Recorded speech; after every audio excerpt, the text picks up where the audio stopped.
कुंडलिक वरदे हरि विठ्ठल श्री ज्ञानदेव तुकाराम पंढरीनाथ भगवान की जय रामचंद्र भगवान की जय पवन सुत हनुमान की जय श्री गणेशाय नमः ओम नमो शिवाय श्री प्रभु रामचंद्राय नमः ऐसा प्रताप शिरोमणी पावलाचे अशोकवणी तुझी जनक तूच जननी राम घेऊनी शीघ्र यावी तुझी होईन मी दाशी चरण झाडीन निज केशी शीघ्र नावे श्रीरामाची म्हणून पायाशी लागली तू वंदिले माझे चरण म्या काय व्हावे उत्तीर्ण आले हनुमंतासी स्फुरण भेटविना श्रीरामा मला वाटलं वास्तवाच्या आहे सगळं ग्रंथ करते संत एकनाथ महाराज या ठिकाणी सांगतायत काल विषय कुठपर्यंत आला होता कथेचा अनुसंधान हनुमंताला विचारलं होतं सीतेनं राम कसा दिसतोय रामाचं स्वरूप कसं आहे सीतेने पुसली श्रीराम कथा त्याची सांगावया स्वरूपता उल्हास हनुमंताचे चित्ता यथार्थता सांगत विचारलं सीतेनं कसा राम दिसतोय कसा भेटतोय काय बोलतोय काय त्याच्यामध्ये आनंद आहे आणि जे सीतेला उत्तर पाहिजे होतं तेच हनुमंताने दिलं कारण स्त्रिया अशा असतात महाराज नवऱ्याला त्याच गोष्टी विचारतात त्याचं उत्तर त्यांच्याकडे पहिल्यापासून असते हनुमंताला विचारलं सीतेला माहिती होतं पण तरी सुद्धा ही खरंच रामापासून आलाय का किंवा रामाचा भक्त आहे का हे तपासण्यासाठी सीतेने विचारलं होतं आता सीता मातेचा विकल्प संपला हे रावण नाहीये हनुमंतच आहे मग सीतेने सांगितलं आता लवकरात लवकर जा आणि रामाला घेऊन या तूच जनक आहे तूच जननी आहे अशा प्रकारे माता बोलतात तूज एवढी अवस्था विलंब काय सावता शीघ्र भेटवी श्री रघुनाथा वैश्य आता प्रती आणि त्यावेळेस सीतेने सांगितलं तुला हनुमंताने सांगितलं तुम्हाला वेळ कशाला लावायचा आहे माझ्या पाठीवरती बसा आता लगेचच तुम्हाला रामापाशी घेऊन जातो हनुमंत बोलतात माझ्या प्रती वैसल्या सीता येच क्षणी श्री रघुनाथा तुझ भेटवीन मी आता विलंब व्रथा करू नको आणि हनुमंताने सांगितलं माझ्या पाठीवरती बसा आत्ताच्या आता तुम्हाला रामाची भेट घडवून देतो रामाची भेट घडवून देतो लगेचच तातडीनं रामाचं दर्शन करतो माझ्या बरोबर चला येते मदशी देखता रावण मारू आला होता दैवे चुकविले अनर्था सांडून जाता मग नाही आणि हनुमंताने सांगितलं की इथं तुम्हाला सोडून जाता येत नाही कारण पाठीमागच बघितलंय मी काही वेळापूर्वी इथं माझ्या समोर रावण तुम्हाला मारायला आला होता त्याच्यामुळे माझ्या समोर रावण आला होता मग मी गेल्यावर काहीही घडू शकतं म्हणून तुम्हाला सोडून जाणं हे मला योग्य वाटत नाहीये हनुमान बोलतात सांडून जाणे नगडे गोष्टी वेगी पैसे माझ्या पाठी करीन श्रीरामेची भेटी विकल्प पोटी धरू नको आणि हनुमंताने सांगितलं मनामध्ये विकल्प धरू नका माझ्या पाठीवरती बसा आत्ताच्या आत्ता रामाची भेट घडवून देतो हनुमान बोलतात शूर्पणखा केली नक्की तुझा राग तिच्या पोटी तुझ मारील उठी महाखोटी राक्षसी ती आणि हनुमंताने सांगितलं ते शूर्पणखा तिला लक्ष्मणाने नष्ट केलंय म्हणजे तिचं नाक कापलेलं आहे कुणामुळं कापलं तुमच्यामुळं कापलेलं आहे असं तिचा समज आहे त्याच्यामुळं त्या तुझा जो राग आहे शूर्पणखेच्या मनामध्ये आहे ते कधीही इथे तुम्हाला मारील म्हणून माझ्या बरोबर चला हनुमान बोलतात लंका त्रिकुट महागिरी उकडून या बळे करी एका उड्डाणे समुद्री नेहीन परतिरी जानकी आणि हनुमंताने सांगितलं माता माझ्या पाठीवरती बसा मी लगेचच त्या ठिकाणी काय करतो तुम्हाला पहिल्या तीराला घेऊन जातो लंका त्रिकुट महागिरी अख्ख्या लंकेचं त्रिकुट उपटून रामापाशी घेऊन जातो हनुमान बोलतात करुणी कची उठाण तुझं भेटविन रामाला लक्ष्मण वाहतो श्रीरामांची आन करी आरोहण पृष्ठभागी. आणि हनुमंताने सांगितलं श्रीरामाची शपथ घेऊन सांगतो तुम्हाला मी सुखरूप रामचंद्रापाशी घेऊन जातो. इथं ठेवणं धोक्याचं आहे. आता माझ्या पुढे रावण तुम्हाला मारायला आला होता. शूर्पणे केला राग आहे तुमच्या विषयी. त्याच्यामुळं चला रामाची भेट घडवतो. हनुमान बोलतात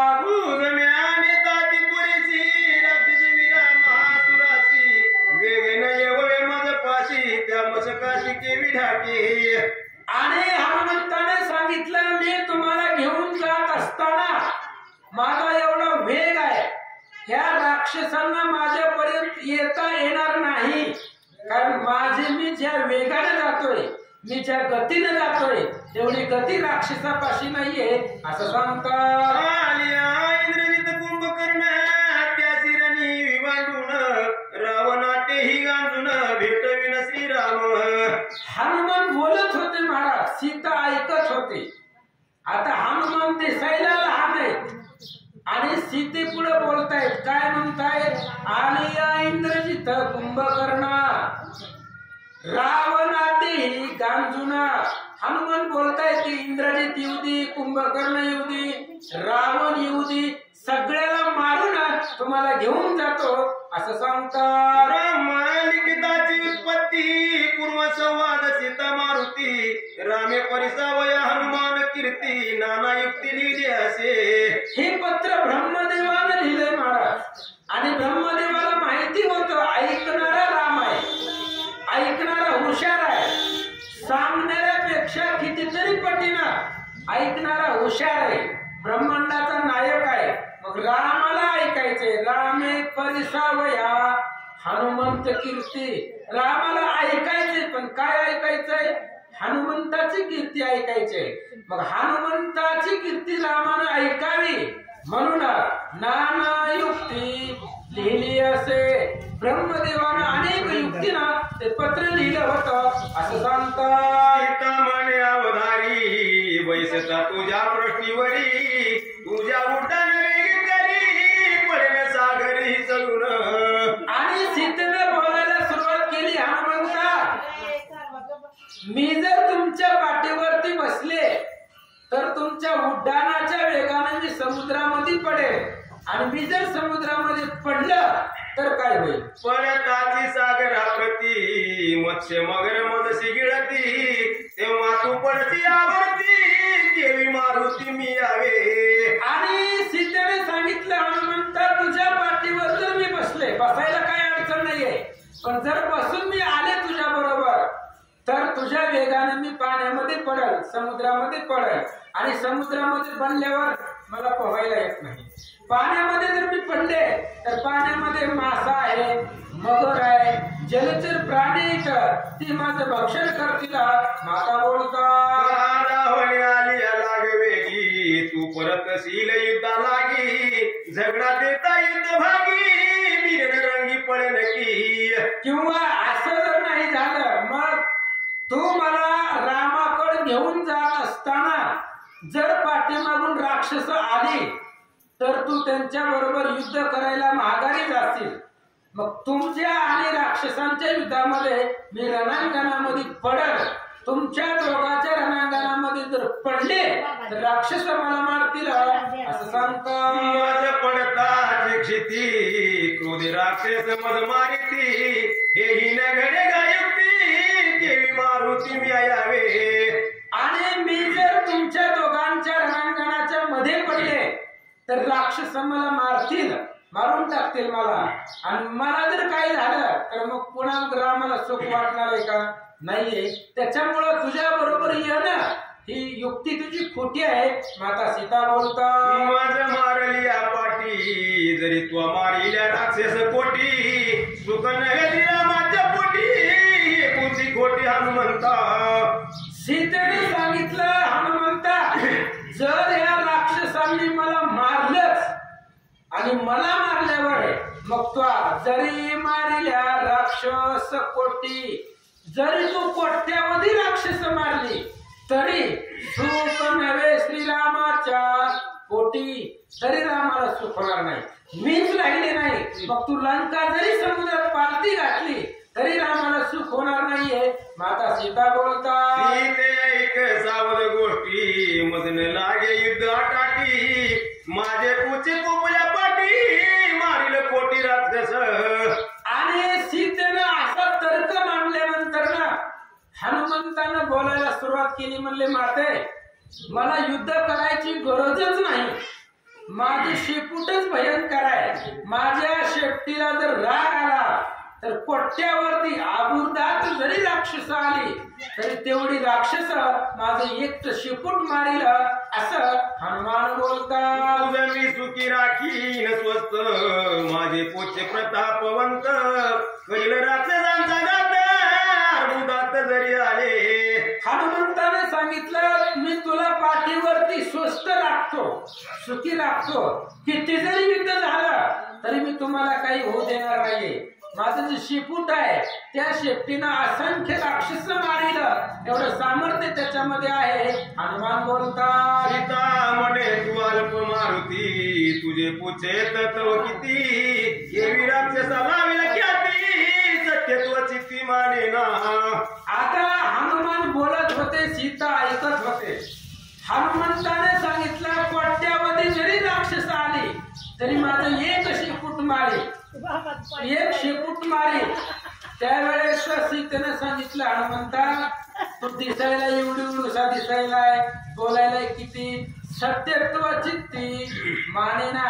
तू जे बोलतोय ते तुझ्या दिसण्यावरनं खरं वाटत नाहीये. माता सीता बोलतात सीते मनची वानर किती कायची पुच्छाची शक्ती पाहे माझी स्वरूप स्थिती म्हणून मारुती वाढला. आणि सीतेनं असं विचारलं काय सांगितलं सत्यत्व चित्ती माने ना. हनुमंता तू जे बोलतोय ते खरं वाटत नाहीये. खरं वाटत नाही म्हणल्यावर हनुमंतानं सांगितलं सीता तुला माझी ताकद माहिती नाही. माझं स्वरूप जर तुला बघायचं असेल तर बघ. म्हणून हनुमान वाढला. किती वाढला ऐका. विंदे मेरू आणि मंदार त्याहुनी वाढला वानर जैसा प्रळय काळ निरुद्र तैसा दुर्धर भासतो. सीतेच्या समोर हनुमंतानं रूप धारण केलं.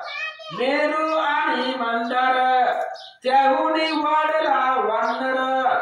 मेरू मंदार पर्वतापेक्षा हनुमान उंच आकाशापर्यंत वाढले असं सांगतात. सीतेने नसी माझे सत्व पाहे माझे स्वरूप प्रभाव देव दानव आणि मानव राक्षस सर्व गांची मी.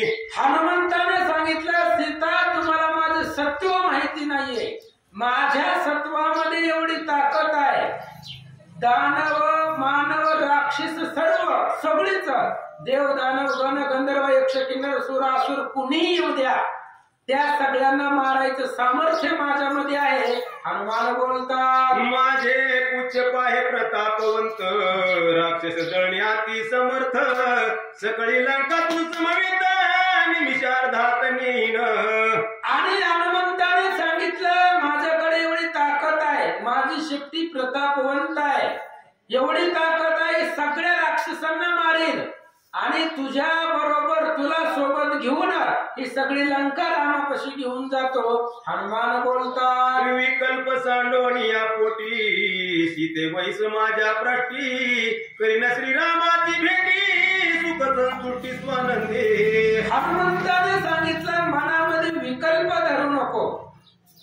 विकल्प सोडून शंका सोडून लाज भय सगळं सोडून माझ्या पाठीवरती बस. आताच्या आता रामापाशी जातो आणि रामाची भेट घडवून आणतो.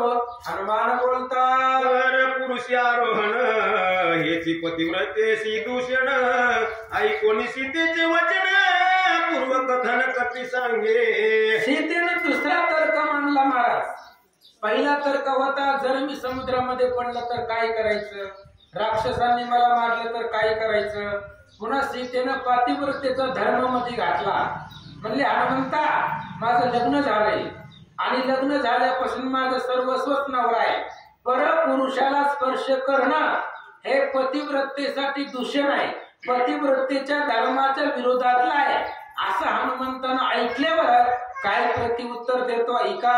राम सर्वार्थी सर्वज्ञ गर्भी ब्रह्मचर्य कौपिन माझी श्रीरामाने देखून धाडी आपण तुझ पासी. लक्ष देऊन ऐका. राम सर्वार्थी सर्वज्ञ. राम सगळ्या क्षेत्रामध्ये प्रवीण आहे. कोणताच माणूस सगळ्या क्षेत्रामध्ये प्रवीण नसतो. कुणाला ज्याला गायन येतं त्याला पकवाज येत नाही, ज्याला पकवाज गायन येतं त्याला कीर्तन येत नाही, आणि ज्याला कीर्तन येतं त्याला ही दोन्ही गोष्टी येत नाही, आणि ज्याला सगळंच येतं त्याला पावलं येत नाहीत. म्हणजे कुणाला कोणती गोष्ट तर कुणाला काही येत नाही. पण राम कसं आहे का, राम सर्वार्थी सर्वज्ञ. रामाला सगळंच येतंय. सर्व क्षेत्रामध्ये राम सर्वज्ञ आहे. माझं ब्रह्मचर्याचं व्रत जे आहे ते रामानं ओळखलं म्हणून मला तुझ्यापाशी पाठवलं. हनुमान बोलता. माझी जाणोनी समूळ स्थिती स्त्रियेशी भेटी एकांती ऐसे जाणून श्री रघुपती माझं तुझं प्रति धाडिले. आणि हनुमंताने सांगितलं माझी सगळी स्थिती ओळखले. कारण आपण विचार करायचा महाराज, आता आपल्या पत्नीला भेटायला पाठवायचंय म्हणजे आपण कोणालाही पाठवल का. आपल्या बायकोला जर भेटायचं पाठवायचं असेल कुणाला निरोप द्यायला, आपण कुणालाही पाठवत नाही. चारित्र्य संपन्न व्यक्ती शोधतो, ज्याच्यावरती आपला विश्वास आहे त्यालाच आपण पाठवतो, कोणालाही नाही पाठवत. मग राम कुणालाही पाठवतील का सीतेला भेटायला. माझी स्थिती रामानं ओळखली, सगळी स्थिती ओळखून मला तुझ्यापाशी पाठवलंय असं हनुमान बोलतात. तुझा विकल्प जावया जाण निज मुद्रा देऊनी खून श्रीरामे धाडिले आपण आपत्य जाण मी तुझे. हनुमंताने सांगितलं होतं, रामाला माहिती होतं. आता प्रत्येकाला माहिती असतं आपल्या बायको कशी आहे, आपल्या बायकोचा स्वभाव कसा आहे. रामानं सुद्धा ओळखलं होतं सीता याच्यावरती विश्वास ठेवणार नाही, म्हणून तुझा विकल्प जावया जाणार. रामाने ओळखलं होतं सीता याच्यावरती सहज विश्वास ठेवणार नाही, आणि तुझच्या मनातला विकल्प जाण्यासाठी रामानं स्वतःची अंगठी खून म्हणून दिले. मी तुझं लेकरू आहे, अपत्य आहे असं हनुमान बोलतात. आणि काही एक सांगितली खून काही काही वल्कले परिधान तुझं नेसतान येते जाण श्रीरामे आपण नेसविली. हनुमंताने याच्या पुढे सांगितलं महाराज, एक गोष्ट आहे म्हणले, ही गोष्ट फक्त रामाला तुम्हालाच माहित आहे. नवरा बायको मधली गोष्ट तिसऱ्याला सांगितलीच जात नाही, आणि ज्याला सांगितली जाते तो दोघांच्याही विश्वासामधला असतो. आता बायकोला कपडे नेसवलेलं एवढं गुह्य सांगणं किती जवळचं नातं आहे. हनुमंताने सांगितलं वनवासाला येताना तुम्हाला वल्कल घालता येत नव्हती, रामानं स्वतःच्या हाताने तुम्हाला ते नेसवली गेली. अशा प्रकारचं गुह्य गोष्ट रामचंद्र आणि सीता यांच्या मधली हनुमंतानं सांगितली. कोण सांगता हनुमंता चित्तीचं चमत्कारली सीता विकल्प साडून तत्वता तुझ एकांता पुसती. हनुमंताने खून सांगितली महाराज, आणि सीतेचा विकल्पच गेला. अवजी फक्त रामाला सीतेलाच ही गोष्ट माहिती होती, ती हनुमंताकडून ऐकली. याचा अर्थ सीतेला कळलं की रामाचा तंतोतंत विश्वास याच्यावरती आहे. सीतेच्या मनातला सगळा विकल्प संपला, आणि जी काही गुह्य आहे सुख दुःखाच्या गोष्टी सीता हनुमंताला बोलतात. ऐका. श्रीरामे नविले शुद्धीसी किंवा नविले सीतेसी हे सत्य सांगे मजपासी त्या कार्यासी मी करीन. सीतेनं पुढे विचारलं, हनुमंता रामानं तुझ्यापाशी काय सांगितलंय तेवढं सांग. रामानं जर सीता शुद्धी आणायला सांगितली असली तर मी सापडले तू निघून जा, आणि जर रामानं सीतेला घेऊन यायला सांगितलं असलं तर आता मी तुझ्या बरोबर येते असं सीता बोलतात. श्रीरामे अनविली सीता तरी आताच येईल हनुमंता. ऐसे सीतेने पुसता कपिनाथा गईवर. आणि सीतेनं विचारलं रामाचा निरोप काय आहे तो मला सांग. रामानं जर सीतेला घेऊन यायला सांगितलं असेल तर आत्ताच येते, फक्त रामाची ऑर्डर कशी आहे, रामानं काय सांगितलंय ते मला सांग. असं बोलल्यावर हनुमंतसला सुद्धा विस्मय वाटला महाराज, आश्चर्य वाटलं. काय बोलतात ते? आपुला दावोनी पुरुषार्थ शीघ्र नेहीन मने हनुमंत आगाध सीतेचे महिमा सामर्थ्य पुसे इत्यर्थाज्ञेचा. हनुमंताने विचार केला, मी इतक्या वेळ सीतेच्या पुढे पुरुषार्थाचं वर्णन केलं, माझी ताकद दाखवून मी सीतेला घेऊन जाण्याचा प्रयत्न करत होतो, पण सीतेपड आगाध सामर्थ्य आहे. सीतेनं विचारलं काय निरोप आहे रामाचा, त्यावेळेस हनुमंतानं जाण्याची आज्ञा मागितली. असं सांगतात, सावधानी माते असत्यन बोले मी येथे श्रीराम्यान विले शुद्धी हेची निश्चित रामाज्ञा. आता हनुमंतानं सांगितलं असत्य न बोले येथे, याचा अर्थ पाठीमाग खोटं बोललो असं होते ना. काय सांगितलं, मी इथं खोटं बोलत नाहीये. कुठंच हनुमान खोटं बोलले नाहीत महाराज, राम भक्त आहेत. आणि हनुमंताने सांगितलं माते मी खोटं बोललेलो नाही आणि बोलणार नाहीये, रामानं फक्त सीतेची शुद्धी आणायला सांगितले असं हनुमान बोलतात. सीता म्हणे हनुमंता विलंब न करावा सर्वथा शीघ्र जाऊन आता श्री रघुनाथाशी सांगावे. आणि मग सीतेने सांगितलं हनुमंता आता उशीर लावू नको, शुद्धी भेटले आता लवकरात लवकर जा आणि रामाला घेऊन ये असं सांगतात. मजवरी कृपा आहे हनुमंता तरी जावोनी शीघ्रता शुद्धी सांगावया श्री रघुनाथा चरणी माता ठेविला.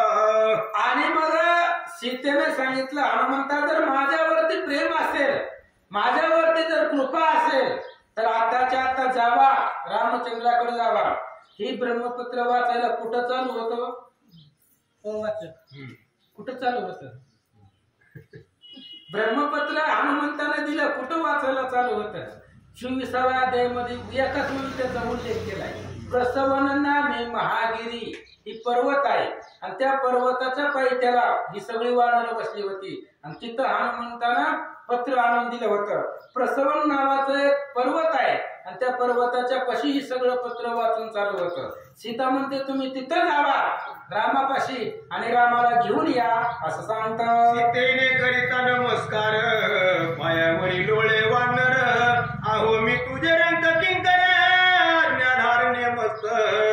आणि मग ज्यावेळेस सीतेने सांगितलं जा म्हणले आता रामाला घेऊन या, सीता हनुमंताच्या पाया पडत असताना हनुमंतानं सीतेला आवरलं, त्यांच्या पाया पडला असं सांगतात. श्रीराम सेवक जो जो कोणी तो मज मुकुट मनी त्याच्या चरणी लोटांगणी सत्यवाणी हो हनुमंता. सीतेने सांगितलं इथं जे जे रामाचे भक्त आहे ते मला वंदनीय आहे, ते मला मुकुटमणी आहे. मुकुटमणी म्हणजे श्रेष्ठ आहे. कोणीही असू द्या, जो रामाचा भक्त आहे तो माझ्यासाठी वंदनीय आहे आणि त्याच्या चरणावरती आम्ही सदोदित नमस्कार करू असं माता बोलू लागल्या. ऐकता सीता सद्भाव वचन आणि हनुमंतासी स्फुरण आताची देई आपली गुण शीघ्र गमन मी करीतो. आणि त्यावेळेस हनुमंतानं बोलले माता आता वेळ लावत नाही, मी आता लगेचच जातो रामापाशी, पण तुझी बी काहीतरी खून दे.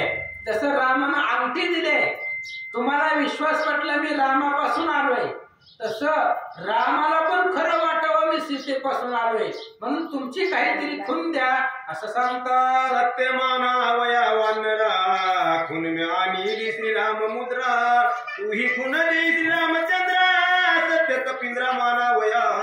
हनुमंताने सांगितलं आई साहेब तुम्हाला विश्वास बसावा, तुमचा माझ्यावरती विश्वास बसावा म्हणून मी रामाकडून अंगठी आणली होती तुम्हाला देण्यासाठी, ती तुम्हाला दिली, पण रामाचा सुद्धा माझ्यावरती विश्वास बसावा, रामानं सुद्धा मला सत्य मानावं याच्यासाठी तुमची काहीतरी खून मला द्या.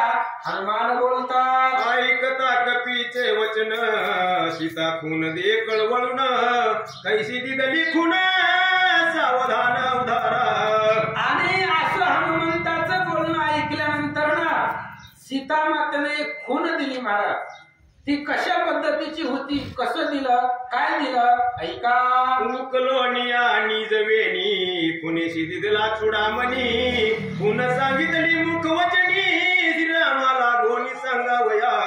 आणि मग ज्या वेळेस हनुमंतानं मागितलं त्यावेळेस सीतेनं वेणी खोलली आणि त्या वेणीमध्ये चुडामणी होता. तो असणारा मणी हनुमंताच्या हातामध्ये दिला आणि सीतामाता हनुमंताला बोलतायत, ही मणी तर रामाला दे, पण हे भुई आहे, हे माझं वचन आहे, ते रामाला सांग. काय सांगतात ते का. श्रीरामे सुहस्ते स्वलीळा उगळोणी मनशिळा माझ्या कपाळी लाविला टिळा गुळांगुळा ही खून सांगे. सीतेने सांगितलं, हनुमंता रामापाशी गेल्यावर रामाला एक गोष्ट सांग जी फक्त रामाला मलाच माहित आहे, तिसऱ्याला माहिती नाहीये. मी रामापाशी नांदत असताना, राहत असताना रामानं स्वतःच्या हातावरती गंध उघडून माझ्या कपाळावरती लावलेला होता. ही खून तू रामाला सांग असं सीता बोलू लागल्या. चित्रकूट पर्वतात काके मज क्षत विक्षत करिता कुचागरी रक्तात तेने रघुनाथ क्षोभला. अजून सीतेने सांगितलं, चित्रकूट पर्वतामध्ये आम्ही असताना तिथं कावळा सुदसुव नावाचा गंधर्व कावळ्याचा वेश धरून मला त्रास देत होता, मला छळायला आलेला होता आणि त्यानं मला त्वचेनं त्रास दिलेला होता. माझ्या शरीरामधून रक्त निघाले होते, तेव्हा रामाला राग आला होता असं सांगतात. होते इचिकात्र सोडिता कागतीनी लोकी पळता शिवभक्त यम विधाता कोणी दक्षिता नव्हेची. आणि मला त्रास झाल्यानंतर रामाला राग आला आणि रामाला राग आल्यावर रामानं गवताची काडी घेतली, त्याच्यावर इशिका मंत्र म्हटला आणि ती असणारी काडी कावळ्याच्या पाठीमागे सोडली. कावळा तिन्ही लोकांमध्ये फिरला. शिव शक्र यम विधाता कोणीच कावळ्याची पाठ राखायला तयार नव्हतं असं सांगतात. नारद वचने तो मागुता शरणाला श्री रघुनाथा डाव्या डोळ्या करून घाता होय रक्षिता श्रीराम. आणि मग त्या कावळ्याला कोणीच साथ दिली नाही, कारण पूर्ण येणारा बाण रामाचा होता. म्हणून मग त्या कावळ्याला नारदांची भेट झाली आणि नारदांनी सांगितलं, ज्यानं बाण सोडलाय त्याच्याकडे जा, त्याच्याशिवाय कोणी निवारण करू शकत नाही. नारदाच्या सांगण्यावरनं तो कावळा रामाला शरण आला. त्या कावळ्याचा त्याच असणाऱ्या इशिका मंत्रानं डावा डोळा फोडला, त्याचा प्राण वाचवला असं सांगतात. आयसी दिव्यास्त्रे तुझ पासी तरी का मज उपेक्षिसी मृगा मागे धाडिलासी तेने रुसलास श्रीराम. सीतेनं सांगितलं, रामा एवढे दिव्य अस्त्र तुमच्यापाशी, अहो तुम्ही गवताची काडी जरी सोडली तरी तिचं निवारण त्रैलोक्यात कोणालाच करता येत नाही, एवढं सामर्थ्य तुमच्याकडे आहे. मग माझी उपेक्षा का केली, आतापर्यंत इथपर्यंत यायला वेळ का लावला, एवढी दुर्धर शस्त्र अस्त्र असताना तुम्ही का आले नाही. तर सीता माता बोलतात, पापीन मी सीता स्वामीवरी केली सत्ता तेने आतुडले लंकानाता धर्मता महादोष. सीतेने विचार केला, महाराज मी महापापी आहे का हो, स्वामीवरी केली सत्ता, रामावर सत्ता गाजवली म्हणजे काय केलं, रामाला मागितलंय. आता पत्नीनं मागणं हे काय अधर्म नाहीये महाराज, पण नवऱ्यानं जी धीर त्याच्यामध्ये पत्नीनं समाधान मानावं लागतं. जर नवऱ्यावरती सत्ता गाजवली तर असं कुठेतरी अडचणीत पडतं. म्हणून सीता म्हणते, मी रामावरती अधिकार गाजवला, रामाला मी मागितलं, त्याच्यामुळं मी इतर लंकेमध्ये आले असं सीता माता बोलतात. लक्ष्मण ठेविला तो रक्षण त्याचेही म्या केले छळन ऐशी पापीनी मी जाणून सोडवण न तू करीसी. आणि सीतेनं सांगितलं, लक्ष्मणासारखा तुम्ही मला रक्षणासाठी ठेवलेला होता, त्या लक्ष्मणाचं सुद्धा मी छळन केलं, एवढे मी पापिनी आहे असं माता सीता बोलतात. सकळ दोष श्री रघुनाथा क्षमा कई हो कृपावंता ऐशे हनुमंताची सीता ती दिनता अनुवादे. सीता हनुमंताला बोलतायत, सकळ दोष श्री रघुनाथा, आतापर्यंत आम्ही केलेले जे अपराध आहेत ते पोटामध्ये घाला, माझ्यावरती कृपा करा, मला सोडवा, असं दीनवाणीनं सीता हनुमंताला बोलतात. हनुमंताची संभाषण करुणी सीता दीनवदन, चिंतामणी हृदय धरुण, राम लक्ष्मण अति दुःखी. आता मग परत घ्या जरा, घोटाळा आहे थोडा. हनुमंताशी संभाषण करुण सीता दीनवदन, चिंतामणी हृदय धरुण, राम लक्ष्मण अति दुःखी. अर्ध्या वळीमध्ये लंकेतली कथा आहे आणि अर्ध्या वळीमध्ये किष्किंधेतली कथा आहे. ज्यावेळेस सीता अत्यंत दीनतेनं हनुमंताला बोलत होत्या आणि इकडं ब्रह्मपत्रामध्ये लक्ष्मण वाचत असताना लक्ष्मणानं हा विषय वाचला. हनुमंतानं आणलेला जो मणी होता तो असणारा मणी रामानं हातामध्ये घेतला आणि ते मण्याकडे पाहून राम लक्ष्मण दुःखी झाले असं सांगतात. श्रीरामाशी आले रुदन, अश्रुधारास्त्रवती नयन, मस्तक मणी हृदय धरुण, करी स्पंदन कृपाळू तो. लक्ष्मणाला वाचल्याबरोबर रामचंद्राला दुःख झालं. सीतेचा जो मणी होता चुडामणी तो हातामध्ये धरला आणि राम त्या ठिकाणी दुःख करू लागले, रडू लागले असं सांगतात. वारिजे समुद्रमणी युद्धे इंद्री संतोषुनी, दिदेला दशरथाला गुणी, नमुची जवरणी परभाविला. आणि मग हा मणी कुठून आला, ह्या मण्याची मूळ कथा कशी आहे? ते असणाऱ्या समुद्र मंथनामधून तो असणारा मणी बाहेर निघाला होता आणि नमुचे आणि दैत्याचं आणि इंद्राचं जेव्हा युद्ध चालू होतं त्या युद्धामध्ये राजा दशरथानं सहाय्य केलं होतं म्हणून इंद्राकडे तो मणी होता आणि इंद्रानं तो मणी राजा दशरथाला दिला होता असं सांगतात. तो हा दशरथे महामणी, दिदला कौशल्य प्रिय पत्नी, तिने दिदला सीतेला गुणी, प्रथम दर्शनी सुनमुखी. आणि तोच मणी राजा दशरथानं आपली आवडती किंवा श्रेष्ठ पत्नी म्हणून कौशल्यला दिलेला होता. आणि ज्यावेळेस रामाचं लग्न झालं आणि सून घरामध्ये आली, सूनचं तोंड पाहताना सुनमुख पाहण्यासाठी तोच मणी कौशल्यनं सीतेला दिलेला होता असं सांगतात. मणी देता हनुमंता, माता पिता प्रिय कांता, तिघे भेटली तत्वता, मग चिंता होत असे. रामचंद्रांनी हनुमंताला सांगितलं, हनुमंता हा मणी बघितल्यानंतर ना मला 13 जणांची आठवण झाली. माता पिता प्रिय कांता, हा मणी दशरथाला स्वर्गामध्ये मिळाला होता, दशरथानं कौशल्यला दिलेला होता, त्यामुळे आई वडिलांची आठवण झाली आणि कौशल्यने सीतेला दिलेला होता, त्यामुळे आई वडील आणि सीता त्या तिघांची आठवण त्या मण्याला बघून झाली. रामचंद्र बोलतात. मणी मज पाशी देता, प्रत्यक्ष भेटली असे सीता, ऐसा आला श्री रघुनाथा, हनुमंता लिंगी. हनुमंताला रामाने सांगितलं, हनुमंता जेव्हा आई मणी तो मला दिला तेव्हा मला प्रत्यक्ष सीताच भेटले असा मला भास झाला, म्हणून हनुमंताला रामानं मिठी मारली म्हणतात. लिंगुनी पुषे हनुमंता, पुढे काय वदली सीता, ते सांगित मूळ वार्ता, एके सादरता श्रीराम. आणि मग हनुमंताला मिठी मारली आणि रामाने विचारलं, हनुमंता सीतेने तुझ्यापाशी मणी दिल्यानंतर ना सीता काय बोलली, काय काय संवाद केला, सीतेने काय काय निरोप दिला मला सांगा. आईचे पुसता श्री रघुनंदन, हनुमान घाली लोटांगण, पुढील सीता अनुवाद, वाची लक्ष्मण ब्रह्मलिखित. रामचंद्राने विचारलं हनुमंताला, सांग म्हणले सीता काय काय बोलली. हनुमंताने हात जोडले, म्हणले वाचक तिकडे, आपण नाही म्हणले. हात जोडले आणि शांत बसले. लक्ष्मणाने पुढचं ब्रह्मपत्र वाचायला सुरुवात केली. ऐका. समुद्र लंघनी दिसे अभाव, सोयी सीतेशी हा संदेह, तोची हनुमंताशी पाहाव, स्वयमेव पुसत असे. आता सीतेला टेन्शन आलं महाराज. कुठं? लंकेमध्ये.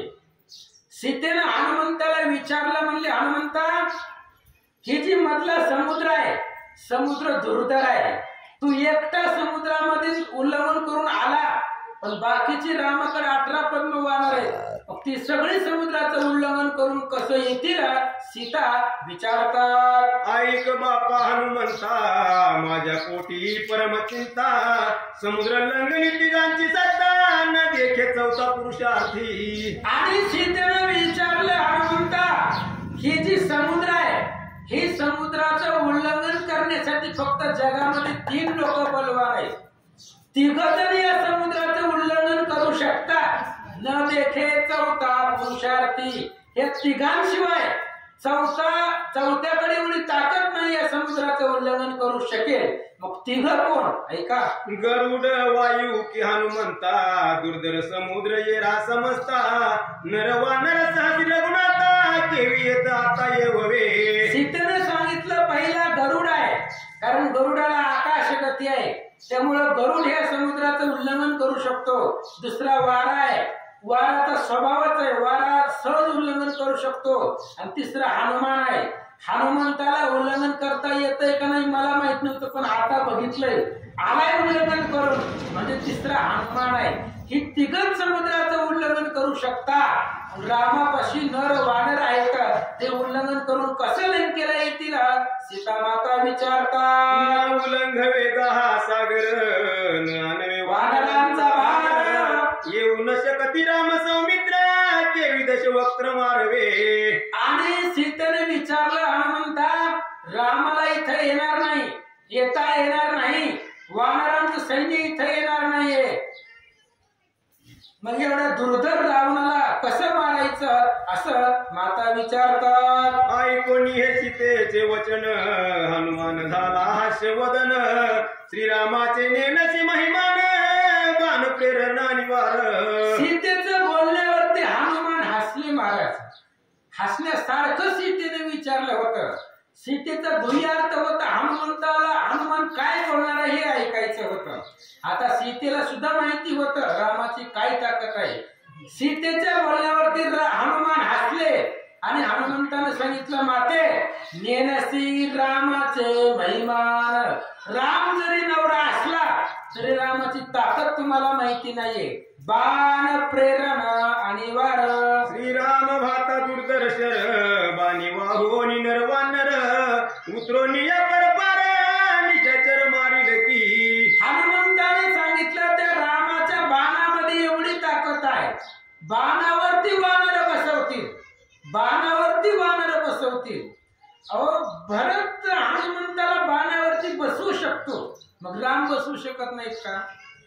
या वयांच्यामध्ये एवढी ताकद आहे, बाणावरती वानर बसवतील आणि एक वानर लंकेला आणून रावणाला मारतील. निर्दाळोनी निशाचर, विध्वंसुनी लंकापूर, मारोनी या दशशिर, तुझा उद्धार करील पै. हनुमंताने सांगितलं तुम्ही टेन्शन घेऊ नका, राम इथं कसाही येईल, रावणाला मारील, राक्षसांना मारील, लंकेचा विध्वंस करेल आणि तुम्हाला इथून सोडून घेऊन जाईल.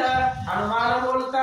आईचे उत्तर ऐकता, सुखे उल्हासली सीता, वेगी जाईल हनुमंता, शीघ्र रघुनाथा नावया. अशा प्रकारे उत्तर ऐकलं, आनंद झाला सीता मातेला. सीतेने सांगितलं हनुमंता आता लवकर जा आणि रामाला घेऊन ये असं सांगता. न करिता युद्ध कंदन, न करिता राक्षसांचे दमन, न करिता लंका दहन, वैयथोनी मी नवचे. हनुमंताचं काम झालं होतं, जायला पाहिजे होतं ना माघारी. सीतेची भेट घेतली, हनुमंतानं जायला पाहिजे होतं, पण हनुमंताने विचार केला न करिता युद्ध कंदन, राक्षसांबरोबर भांडण केल्याशिवाय रामाकडे जायचं नाही. मग युद्ध कसं करायचं, काहीतरी कारण पाहिजे. काय करतात ते कर. मी काय आलो नाटिकार, मी नेहुते पत्रची उत्तर, लंके माझी काही नक्षत्र, दशवक्त्र गांधी नवी. हनुमंताने विचार केला मी काय रामाचा वार्तिकार नाही म्हणले, जेवढा निरोप दिलाय तेवढा चौकशी करणार. मी रावणाकडे किती ताकद आहे, ह्या रावणाच्या सैन्यामध्ये किती बल आहे हे सगळं पाहिन आणि रामाला जाऊन सांगेल. हनुमान बोलता. राक्षसांचे बळ किती, किती सैन्य शस्त्र शक्ती, अवघी तुकी न मी मारुती, रण उत्पत्ती भिडेन. हनुमंताने विचार केला या राक्षसांकडे किती ताकद आहे, ह्यांच्याकडे किती शस्त्रास्त्र आहे, ह्यांनी कुठं कुठं बॉम्ब लपवून ठेवले, यांचं यंत्रबळ कुठं आहे, यांचं शस्त्रास्त्राचं भांडार कुठं आहे, सगळं बघीन आणि रणविपती भिडेना त्यांच्या बरोबर मी युद्ध करील हनुमंत बोलता. राक्षसाशी करावया झगडा मुख्य मूळ वन हनुमान बुद्धिवंत गडा केले पुढते ऐका. हनुमंताने विचार केला आता राक्षसांबरोबर युद्ध करायचं पण सुरुवात कशी करायची, युद्ध करायचं पण कुठनं सुरुवात करायची. मुख्य वन उपाडा इथं जे अशोक वन आहे या अशोक वनाचाच विध्वंस करू, इथून राक्षस मारायला सुरुवात करू असा विचार हनुमान करता. ऐसे विचारी जवापन सीता मने करी भागमन हनुमान घाली खालती मान लज्जायमान बोले ना. हनुमंताच्या मनामध्ये असा विचार होता. तेवढ्यामध्ये सीतेनं सांगितलं जा म्हणले हनुमंता लवकरात लवकर जा रामाकडे. त्यावेळेस हनुमंतानं मान खाली घातली, सीतेच्या पुढे बसले. काय करतात ऐका. भेटावया श्री रघुनाथा उल्हासन देखे हनुमंता ऐशी प्रबळ चिंता ते मज तत्वता सांगावी. सीतेनं हनुमंताच्या तोंडाकडे पाहिलं, तोंड कोमेजलेलं होतं हनुमंताचं, खाली मान घातलेली होती. सीतेने विचारलं हनुमंता झालंय काय, तुला रामाकडे जाताना उल्हास दिसत नाहीये, तुझ्या मनामध्ये काय चिंता आहे, काय अडचण आले मला सांग. सीता बोलता माझी सांगता निज वृत्तांता तुझ लागेला ती चिंता शोध तुझे होण करिता न पानता मज नाही. हनुमंताने सांगितलं म्हणजे माते अडचणी एकच आहे, मी 3 दिवस झालं काही खाल्लेलं नाहीये. का तुम्हाला शोधण्यासाठी मी उपवासी आहे. रामाकडून निघाल्यापासून मी अजून कुठं सुद्धा नाश्त्याला थांबलेलो, कुठं चहा पाण्याला थांबलेलो नाही, म्हणले मी कुठंच जेवलेलो नाहीये. मग आता मला भूक लागली, आता रामाकडे जाण्यासाठी जी ताकद लागते ही समुद्र उल्लंघन करायला तेवढी ताकद माझ्याकडे नाहीये. हनुमान बोलता नाही अन्न नाही जीवन क्षुदेने जाऊ पाहे प्राण न करवे समुद्र लंघन अति उद्विग्नतेनेसी. हनुमंताने सांगितलं मी पाणी पिलेलं नाहीये, मी जेवण केलेलं नाहीये, उपवासी आहे मी. त्याच्यामुळं आता माघारी जाण्यासाठी माझ्याकडे शक्ती नाहीये, माझ्याकडे ताकद नाहीये. मग मला विकळता आलेली आहे म्हणून माझ्या मनामध्ये चिंता आहे. हनुमान बोलता कपीचे वचन ऐकता गडीवरी रुदन करीती सीता महापापी निमित्त होता धाडी हनुमंता भुकेले. हनुमंताचं बोलणं ऐकलं महाराज सीतेला रडू आलं. हनुमान आपल्या शुद्धीसाठी 3 दिवस झाले उपवासी आहे आणि आल्या आल्या मी त्याला पाणी पिलं का म्हणून सुद्धा विचारलेलं नाहीये. मी याच्यामध्ये फक्त माझा स्वार्थ पाहिलाय. हनुमंताला जेवला का पाणी पिल्या का काही विचारलेलं नाहीये. म्हणून सीता दुःखी झाल्या. हे माझे करकंकन लंके माझी जावणी आपण घेऊन चतुर्विधान तरी भोजन येते. सीतेच्या हातामध्ये बांगडी होती सोन्याची. तिने सांगितलं हनुमंता हातातलं कंकण घे आणि जा लंकेमध्ये विक, सोन्याचा भाव आहे ती, सोन्याच्या बदलीमध्ये तुला पोट भरेल एवढं अन्न मिळेल. जा म्हणले लंकेच्या बाजारामध्ये आणि तिथून ही सोन्याचं कंकण विकून तुझं पोट भरेल एवढं चतुर्विधा 4 प्रकारचं अन्न आहे ते अन्न प्राशन करून तुझी भूक भागव. सीता बोलता हनुमान कुशे सीतेसी अन्नाची चव आहे कैसी सीता म्हणे हनुमंतासी काय तुम्हाशी भक्षणे. हनुमंतानं कधी अन्न खाल्लेच नव्हतं महाराज. आता त्या झाडाचा पाला खाणाऱ्याला हॉटेलातल्या अन्नाची काय चव माहित असणार आहे. हनुमंताने विचारलं म्हणले अन्न नावाचा प्रकार काय आहे, मी कधी बघितलेला नाहीये. मग सीतेने विचारलं तुम्हाला काय लागतंय खायला. आता राजवाड्यामध्ये राहणाऱ्या लेकरूला काय माहिती वानरांचं खाद्य काय आहे. सीतेने विचारलं हनुमंता तुमचं खाद्य काय आहे सांगा. असं बोलता आम्ही वानर वनचर वनवासी निरंतर नित्य वनफळांचा हार मात्र स्पर्शेना. हनुमंताने सांगितलं आम्ही वनवासी आहोत, आम्ही वनामध्ये राहतो आणि वनामध्ये काय असते वन फळांचा आहार आहे. वन फळांचं म्हणजे वनाची झाडाची जी फळं आहे ती फळं आम्ही खातो, तेच आमचं जीवन आहे. अन्नाची चव कशी असते मला माहिती नाही. माझे मोडोनी कंकण लंके माझी फळे संपूर्ण आवडे ते घेऊन आपण फळ भोजन करी बाप्पा. हनुमंत सीतेने सांगितलं हनुमंता ही कंकण दिले तुझ्या हातामध्ये घे म्हणले. लंकेच्या बाजारात जा आणि फळ तुला जी फळ आवडतील ती फळं विकत घेऊन खा असं सीता बोलतात. ऐक माते माझे शिळ मी तव स्वयंपाकी केवळ ज्याशी मनुष्याचा विटाळ ते मज फळ पवित्र.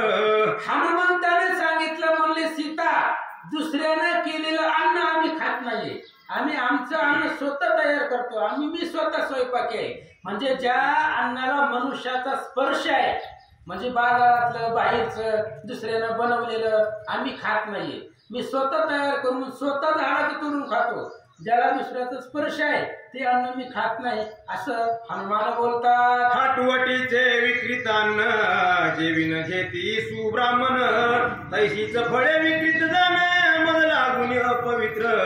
हनुमंताने सांगितलं काही सात्विक साधू संत असताय ती हॉटेलातलं कुठलं बी पाणी पित नाहीत, हॉटेलामध्ये जेवण करत नाहीत, बाजारातल्या काही विकत गोष्टी घेत नाहीत, त्यांचं सत्व असतं. तसं एखादा ब्राह्मण बाजारातल्या काही विक्रीत वस्तू घेत नाही तसं मी सुद्धा दुसऱ्याने स्पर्श केलेला फळाला स्पर्श करणार नाहीये असं सांगतात. आई कोणी कपीची आमता संशंकित झाली सीता हनुमंतासी आहारार्थ काय म्यातार पावे. हनुमंताचं बोलणं ऐकलं महाराज. सीतेने विचार केला आता आपण काय देऊ शकतो, आपल्यापाशी काहीच नाही द्यायला.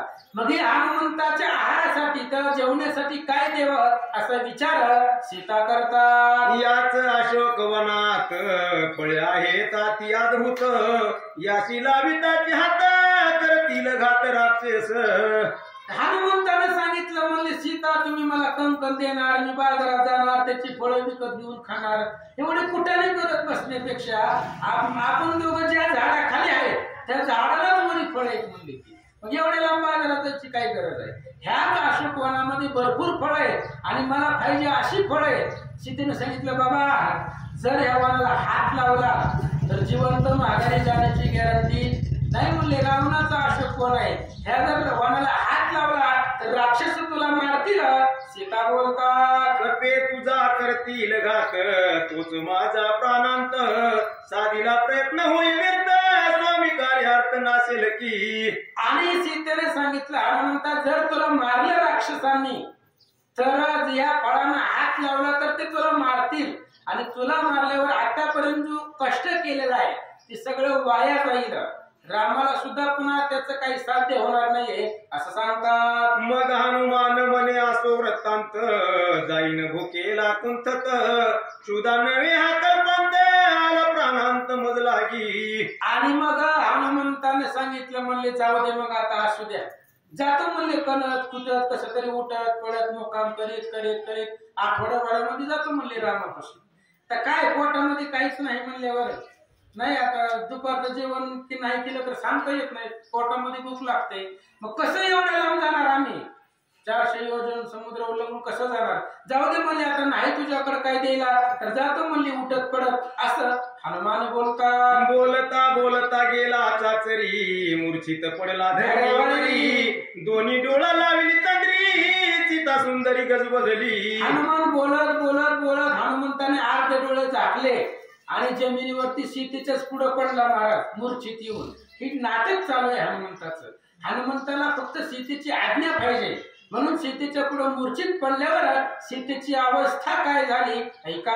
थापटोनिया हनुमंता स्वय सावध करी सीता कोणासही कळून देता गुप्त हारार्था तू सेवी. हनुमान सीतेच्या पुढे पडल्यावर हनुमंताला सीतेनं थापटलं, पाठीवरती हात टाकला, सावध केला आणि सीतेनं सांगितलं हनुमंता कोणालाच कळू द्यायचं नाही, गुपचूपपणे तुला काय 1-2 फळं खायचे तेवढी गुपचूप खा, कुणाला कळू देऊ नको असं सीता बोलतात. जोवरी होय क्षुधाहरण पडली फळे खावी आपण घाली ते श्रीरामाचे अन फळे तोडून न खावी. आणि सीतेने सांगितलं हनुमंता रामाची शपथ घालते तुला. काय सांगितलं शपथेमध्ये, पडली ती फळे खाई वेचून, जी फळं खाली पडले तेवढीच खायची, झाडावरची तोडायची, झाडाला हात लावायचा नाहीये. तीच अनुप्रमाण हनुमंतानं मानलं. काय काय करतात ऐका. ऐकोनी सीतेचे वचनासी हनुमान खाजवी दोन्ही कुशी मग आला वनवृक्षापाशी निज मानसी विचारी. आणि सीतेचं वचन ऐकलं, हनुमंताला आनंद झाला. सीतेपासून लांब, अशोक वनापासून थोडस लांब त्याच वनामध्ये सीतेपासून अंतरावरती जाऊन बसले. काय विचार करतात ऐका. सीता वचनातीप्रमाण पाळून श्रीरामांची आन वृक्ष उपटून जोडीन फळ काही न पडलीची. हनुमंताने विचार केला, मला सीतेचं वचन प्रमाण आहे आणि रामाची शपथ सुद्धा मोडायची नाही. काय आहे सीतेचं वचन, शपथ रामाची काय आहे, पडलेली फळं खायची, मग झाड तोडायचं नाही असं शपथेमध्ये सांगितलंय का. फक्त जेवढी खाली पडलेली तेवढीच फळं खायची. मग हनुमंताने विचार केला, ह्या रावणाच्या वनामध्ये एक झाड ठेवीत नाही, आता सगळी झाड तोडून खाली पाडतो आणि पडलेलीच फळं खातो असा विचार हनुमान करतात. ऐकोनी हनुमंताचे व्रत श्रीराम गदगदा हसत सुग्रीवादी कपी समजत सोय हसत सौमित्र. हनुमंताची युक्ती लक्ष्मणानं वाचली, वही वाचल्याबरोबर रामचंद्राला हसू आलं. महाराज बुद्धिमत्तामध्ये वरिष्ठ आहे. रामाचीही शपथ मोडली नाही, सीतेचाही शब्द मोडला नाही आणि एक झाड अशोकवनामध्ये ठेवलं नाही. ही युक्ती ऐकली, रामचंद्र लक्ष्मण हसू लागले. श्रीराम म्हणे गा सौमित्रा कपिने दमिले निशाचरा लंके मागे केले क्षेत्रा त्या ब्रह्मपत्र वाची वेगी. हनुमंताचं पत्र वाचत असताना लक्ष्मण हसू लागले. रामानं सांगितलं, लक्ष्मणा अध्याय पूर्ण झाल्याशिवाय बसायचं नाही म्हणले, वाच. हनुमंतानं राक्षसांना कसं मारलं, कसं युद्ध केलं, पुढचं ब्रह्मपत्र वाच. रामचंद्र बोलतात, कैसे विध्वंसिले वन कैसे केले राक्षस कंदन इंद्रजित गांधीला दशानन ब्रह्मलेखन ते वाची. आणि मग त्यावेळेस रामानं विचारलं लक्ष्मणाला, वाच म्हणले. हनुमंतानं इंद्रजिताला मारलं, त्रास दिला, रावणाला त्रास दिला, लंका दहन केलं. हे पत्रामध्ये कसं झालं, पत्र पूर्ण झालंय का नाही. मग रामाला पुढचं काय माहित आहे, हनुमंताने कसं कसं काय काय केलं, याच्यासाठी पहिल्या दिवसापासून यावं लागते. हनुमंताने शॉर्टकट मध्ये सगळी कथा सांगितली होती, मुद्रिकेचं नाव पुढं करून. मग रामानं तीच विचारलं, लंका दहन कसं केलं, राक्षसांना कसं मारलं, लवकर लवकर वाचा. एका जनार्दना शरण हनुमंतांचे लंका दहन श्रोता श्रीराम सावधान वक्ता लक्ष्मण ते ऐका. ग्रंथ करते संत एकनाथ महाराज सांगतायत, हनुमंताने लंका दहन केलं ती ऐकण्यासाठी. श्रोता श्रीराम सावधान, ऐकणारा राम आहे आणि राम सावध आहे. सावध पद्धतीने राम ऐकतात. वाचणारा लक्ष्मण आहे, लक्ष्मण सुद्धा वाचतोय, पण लक्ष्मण वाचताना काना मात्रा उकार सुद्धा चुकत नाही. ब्रह्मदेवाचं लिखित आहे, त्यामुळे लक्ष्मण सुद्धा लक्षपूर्वक वाचतोय, रामचंद्र ऐकतात. ऐका. स्वस्ती श्री भावार्थ रामायणे सुंदरकांडे एक कार्टिकाय हनुमंत प्रताप ब्रह्मलेखन पत्र वर्णन नाम 29 अध्याय. पुंडलिक वरद विठ्ठल श्री ज्ञानदेव तुकाराम प्रभु श्री रामचंद्र